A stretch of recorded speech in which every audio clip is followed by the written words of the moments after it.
நண்பர்களே, இப்போ நான் ரவா புட்டிங் கேக் எப்படி பண்ணுறதுன்னு காட்ட போகிறேன். இது 3 முட்டை ஃப்ரிட்ஜ்லேருந்து இப்போ ஃப்ரெஷ்ஷாக எடுத்த முட்டை, ரூம் டெம்பரேச்சர் முட்டைலாம் கிடையாது. இதை வச்சு தான் உங்களுக்கு எப்படி செய்யுதுன்னு காட்ட போகிறேன். பிளெண்டர் வச்சு பிளெண்ட் பண்ணிக்க போகிறேன்.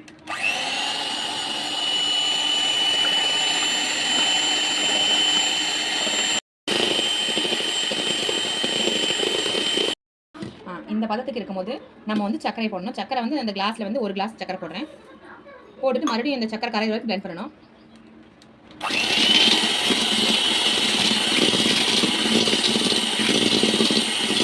இப்போ நல்லா இருந்தால் இந்த பதத்துக்கு வந்துடுச்சு ஃப்ரெண்ட்ஸ். இந்த பதத்துக்கு வரவுமே நம்ம கொஞ்சம் வந்து வெண்ணிலா எசன்ஸ் ஊற்றணும். இதில் வெண்ணிலா எசன்ஸ் வந்து பேக்கிங் பவுடர், நான் பேக்கிங் பவுடர் வச்சுருக்கேன்.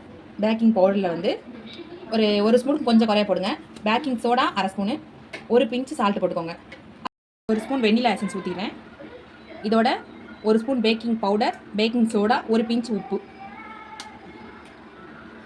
இதை பிளெண்ட் பண்ணிவிட்டு அதுக்கப்புறம் இந்த ரவை, இந்த அரை கப் ரவை தூக்கி இதில் கொட்டுற மாதிரி.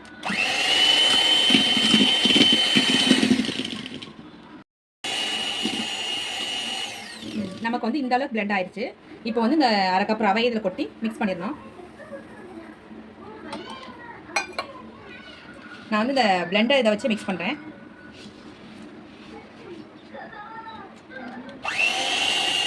லைட்டாக ரொம்ப அடிச்சிடாதீங்க, அப்புறம் ரொம்ப திக்னஸாக அந்த ரவை வந்து நொறுங்கிடும். அதனால் சும்மா லைட்டாக கிண்டுறதுக்காக உங்களுக்கு விஸ்கோ வச்சுருந்தீங்கன்னா அந்த விஸ்கோ வச்சு நீங்கள் கிண்டி விட்டுக்கலாம். இது வந்து கொஞ்சம் திக்காக இருக்குது, அதனால் நம்ம இந்த பால் எடுத்து வச்சுருக்கோம். இதில் வந்து நமக்கு பாலை ஊற்றி நமக்கு எந்த அளவு தேவையான பாலோ இந்த பிளெண்டருக்குள்ளே கம்பியை வச்சு இந்த விஸ்க் மாதிரி கிண்டி எடுக்கிறேன். இந்த மாதிரி இருக்கணும். ரொம்ப திக்காக இருந்தால் நமக்கு கேக் வந்து ஹார்டாக வரும். நானும் ஒரு பிகினர் தான். நீங்கள் கண்டிப்பாக இந்த கேக் செஞ்சு பார்க்கலாம். என்ன மாதிரி பிகினர்ஸ் எத்தனையோ பேர் இருப்பீங்க. கேக்கு ஒரு பயம், கேக் செய்ய முடியாது அப்படி தான் நான் நினச்சிட்டு இருந்தேன். ஆனால் டிஷ்லேயே சிம்பிளான டிஷ்னால் அது கேக் தான். நீங்கள் ஒரு தடவை செஞ்சு பார்த்துட்டு உங்களுக்கு ஆட்டோமேட்டிக்காக அந்த தைரியம் வந்துடும். இன்னும் கொஞ்சம் பால் ஊற்றிக்கலாம். நம்ம இந்த அளவுக்கு இருந்தால் போதுப்பா தான். நான் அடுப்பில் சட்டி வச்சுருக்கேன், ஆல்ரெடி ஹீட் பண்ண வச்சுருக்கேன் சிம்மில். நம்ம வைக்கும் போது சட்டி சூடாக இல்லை அப்படின்னா சட்டியை வந்து ஃபுல்லாக வச்சுக்கணும் நெருப்பை. அதுக்கப்புறம் வச்ச பிறகு சட்டி சூடாகிடுச்சு அப்படின்னா நம்ம லோ ஃப்ளேமில் வச்சாதான். லோ ஃப்ளேமில் எப்படி ஒரு அரை மணி நேரத்துக்கு மேலே வச்சிங்கன்னா ஒரு 35 நிமிஷம் 40 நிமிஷம் அதிகபட்சம் வச்சிங்கன்னா நல்லா வெந்துடும். லோ ஃப்ளேமில் தான் வேகணும், ஏன்னா ஹை ஃப்ளேமில் வச்சா கேக் வந்து பிடிச்சிடும். இது வந்து இன்னொரு பாத்திரத்தில் நான் மாற்றிட்டு இதில் எண்ணெய் தடவி நான் உங்களுக்கு வேக வைக்கிறத காட்டுறேன். பாத்திரத்தில் எண்ணெய் தடவி இந்த மாவெல்லாம் இதில் திருப்பி ஊற்றுறேன்.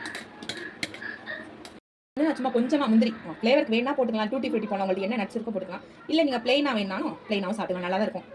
இதை போட்டுட்டு இதை நான் அடுப்பில் தூக்கி வைக்க போகிறேன். ஆல்ரெடி இட்லி சட்டியை அடுப்பில் வச்சுட்டேன். இப்போ வந்து இதை தூக்கி வைக்க போகிறேன். கீழே வந்து ஒரு மூடி போட்டிருக்கேன். இதை கொஞ்சம் பபிள்ஸு இதை கொஞ்சம் கீழே தட்டி விட்டுக்கிற தரையில் வச்சு பபிள்ஸ் இருந்தால் அந்த பபிள்ஸ் போய் எல்லாம் உள்ளே அமர்ந்துக்கும். பண்ணியாச்சு, நான் உள்ளே வச்சுருவேன். நான் ஆல்ரெடி சட்டியை சூடு பண்ணனால ஹை ஃப்ளேமில் வைக்கல, லோ ஃப்ளேமில் வச்சுருக்கேன். இது வேகட்டும், வெந்தவொடனே காட்டுறேன். கேக் பேக்காகி ரெடி ஆயிடுச்சு ஃப்ரெண்ட். நல்லா சாஃப்டாக நம்ம பேக்கரியில் வாங்குற எப்படி இருக்குமோ அந்த மாதிரி இருக்குது. நல்லா சாஃப்டாக இங்கே பாருங்கள், நான் கட் பண்ணிட்டேன். நீங்கள் பார்த்தாலே தெரியும் நல்லா சாஃப்டாக அவ்வளோ ஒரு டேஸ்ட்டாக இருக்குது ஃப்ரெண்ட்ஸ். நீங்கள் செஞ்சு சாப்பிட்டீங்கன்னா அப்படியே வாயில் எச்சி வரும், அந்த அளவுக்கு டேஸ்ட்டாக இருக்குது. நல்லா ஸ்மூத்தாக இருக்குது, நல்லா ஸ்பாஞ்ச் மாதிரி இருக்குது. நீங்கள் சாப்பிட்டு பார்த்தீங்கன்னா அதோட ரிசல்ட் உங்களுக்கே தெரியும். இதை பார்த்துட்டு உங்களுக்கு பிடிச்சிருந்தா மற்றவங்களுக்கு ஷேர் பண்ணுங்கள், செஞ்சு பாருங்கள், லைக் பண்ணுங்கள்.